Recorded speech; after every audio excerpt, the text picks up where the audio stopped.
Shalom, selamat pagi Bapak Ibu kekasih dalam Tuhan kita Yesus Kristus. Kembali dengan saya di program Morning Devotion, dan pagi hari ini kita akan merenungkan firman Tuhan mengenai ketidaktaatan.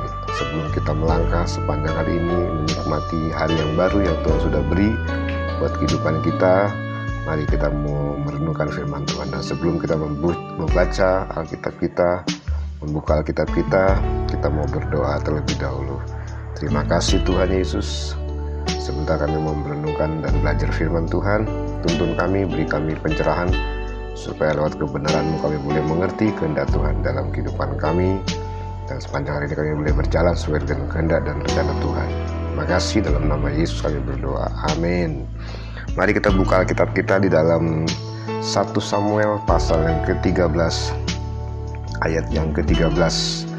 1 Samuel pasal 13 ayat yang ke-13. Demikian firman Tuhan. Kata Samuel kepada Saul, "Perbuatanmu itu bodoh. Engkau tidak mengikuti perintah Tuhan Allahmu yang diperintahkannya kepadamu, sebab sedianya Tuhan mengokohkan kerajaanmu atas orang Israel untuk selama-lamanya." Tema pagi ini adalah ketidaktaatan. Kalau kita membaca perikop di atas, kita berkata, menulis tentang ketidaktaatan Saul pada waktu bangsa Filistin menyerang. Kekasih Tuhan, kisah ini bercerita bagaimana ketika waktu itu orang-orang Filistin berkumpul, mereka ingin menyerang bangsa Israel. Orang-orang Filistin berkumpul di satu tempat, yaitu mereka berkumpul di Mikmas. Mereka berkemah di sana, di sebelah timur Bet Awen, dan mereka ingin menghancurkan bangsa Israel pada waktu itu. Mereka berkumpul dengan 3.000 kereta, 6.000 orang pasukan berkuda, dan pasukan berjalan kaki sebanyak pasir di laut. Mereka bergerak maju. Mereka ingin menyerang bangsa Israel, dan ketika didengar oleh Saul, maka Saul mengumpulkan rakyat, mengumpulkan pasukannya di Gilead, dan Saul menunggu Samuel untuk berdoa mempersembahkan korban sebelum mereka berperang. Kebiasaan bangsa Israel sebelum mereka berperang, mereka harus mempersembahkan korban, meminta restu dari Tuhan supaya mereka bisa mengalahkan musuh-musuh mereka. Nah, kekasih Tuhan, ketika itu Samuel tidak datang-datang. Saul menunggu Samuel seperti apa yang dijanjikan oleh Samuel, bahwa 7 hari mereka menunggu, dan ketika tepat pada waktunya hari yang ke-7, Saul menunggu Samuel, tapi Samuel tidak datang-datang. Dan saudaraku, apa yang terjadi karena Samuel tidak datang-datang? Akhirnya Saul mengambil korban persembahan dan mempersembahkan korban bakaran di hadapan Tuhan untuk meminta petunjuk Tuhan. Tetapi ketika Saul baru selesai mempersembahkan korban, Samuel muncul, dan Samuel melihat itu dan dia marah, dan dia berkata di ayat yang ke-13 kepada Saul, "Perbuatanmu itu bodoh. Engkau tidak mengikuti perintah Tuhan Allahmu yang diperintahkannya kepadamu." Saudaraku, kenapa Saul tidak taat akan perintah Tuhan? Ada 3 sebab kenapa Saul tidak taat kepada perintah Tuhan. Yang pertama adalah karena ketakutan. Karena takut. Ayat 6 berkata demikian, 1 Samuel pasal 13, ketika dilihat orang-orang Israel bahwa mereka terjepit sebab rakyat memang terdesak, maka larilah rakyat bersembunyi di gua, kuluk batu, bukit batu, liang batu, dan perigi. Malah ada orang Ibrani yang menyeberangi arungan sungai Yordan menuju tanah Gad dan Gilead, sedang Saul masih di Gilgal, dan seluruh rakyat mengikutinya dengan gemetar. Ketika Saul melihat rakyat sudah mulai takut, sudah mulai gemetar, Saul pun juga dia mengalami ketakutan. Dia mengalami ketakutan karena dia melihat rakyat Israel, bangsa Israel sudah mulai tercerai-berai. Dan dia berkata, pada ayat yang ke-9, kepada bangsa Israel, bawalah kepadaku korban bakaran dan korban keselamatan, lalu ia mempersembahkan korban bakaran itu.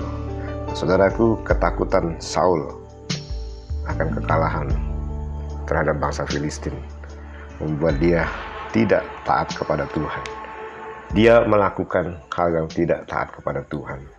Kekasih Tuhan, akhir-akhir ini kita diperhadapkan dengan masalah yang rumit. Masalah ekonomi, masalah virus, penyakit, hal-hal yang terjadi dalam dunia ini, dalam keluarga, dalam rumah tangga, dalam pekerjaan, dalam usaha, dalam banyak hal. Saudaraku, kita menghadapi banyak hal, banyak masalah. Seringkali saudaraku, ketakutan itu ada dalam kehidupan kita, menghantui hidup kita.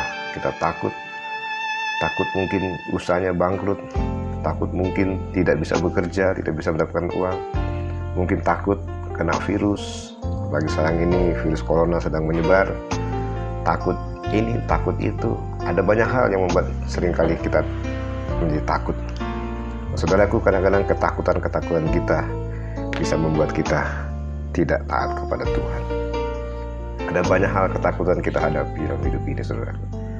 Tapi saya mau katakan, biarlah kita tetap percaya kepada Tuhan. Jangan takut. Kenapa? Karena ketakutan kita bisa membawa kita jadi orang-orang yang tidak taat kepada Tuhan. Ketika kita takut, tidak bisa mencukupi kehidupan kita, tidak bisa makan, kita bisa saja mencuri, bisa saja merampok, bisa saja membunuh. Ketika kita takut, kita tidak dapat pekerjaan, kita bisa saja berbuat tipu dan sebagainya. Ketika kita takut terhadap penyakit, virus yang saat ini sedang ada dalam kehidupan manusia di dunia ini, mungkin kita bisa melakukan hal-hal yang tidak berkenan di hadapan Tuhan. Nah, itu kasih dalam Tuhan. Kenapa Saul tidak taat kepada Tuhan? Alasan yang pertama, karena Saul takut, dia mengalami ketakutan. Dia tidak yakin, dia tidak percaya bahwa Tuhan akan menolong kehidupannya. Karena itu saya mengajak kita semua saat ini untuk kita hidup di dalam keberanian. Kita berani menghadapi segala sesuatu bersama dengan Tuhan. Lalu yang kedua, penyebab yang kedua kenapa Saul tidak taat. Yang kedua adalah Saul kurang sabar menunggu waktunya Tuhan. Dia kurang sabar, dia menunggu. Alkitab berkata ketika dia selesai mempersembahkan korban, Samuel datang. Beberapa waktu kemudian Samuel datang. Seandainya dia mau bersabar menunggu sedikit lagi saja, pasti dia tidak akan melanggar perintah Tuhan. Saudaraku, kurang sabar menunggu waktunya Tuhan. Seringkali kita tidak sabar menunggu waktunya Tuhan. Padahal waktu Tuhan itulah waktu yang terbaik. Ada pujian mengatakan, waktu Tuhan pasti yang terbaik, walau kadang tak mudah dimengerti. Mari kita mau belajar sabar menunggu waktunya Tuhan. Mungkin hari ini engkau belum dapat jawaban Tuhan. Mungkin hari ini engkau belum melihat pertolongan Tuhan. Mungkin hari ini engkau belum mengalami mujizat Tuhan. Mungkin hari ini doamu belum dijawab oleh Tuhan. Mungkin hari ini engkau masih mengalami sesuatu yang membuat engkau tidak bisa berbuat apa-apa, tapi tetap sabar, ya, bersabar menghadapi segala sesuatu. Sabar menunggu waktunya Tuhan. Waktu Tuhan pasti waktu yang terbaik buat kehidupan kita.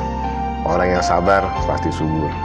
Tuhan mengasihi orang yang sabar, ya, sabar. Ada waktunya Tuhan, pasti Tuhan akan tolong kita. Ketidaktaatan Saul, karena Saul tidak sabar menunggu Samuel, menunggu waktunya Tuhan. Padahal sedikit lagi Samuel datang. Tapi mari, saudaraku, jangan sampai kita tidak sabar, kurang sabar menunggu waktunya Tuhan. Seringkali kita kurang sabar sehingga kita tidak bisa taat kepada Tuhan.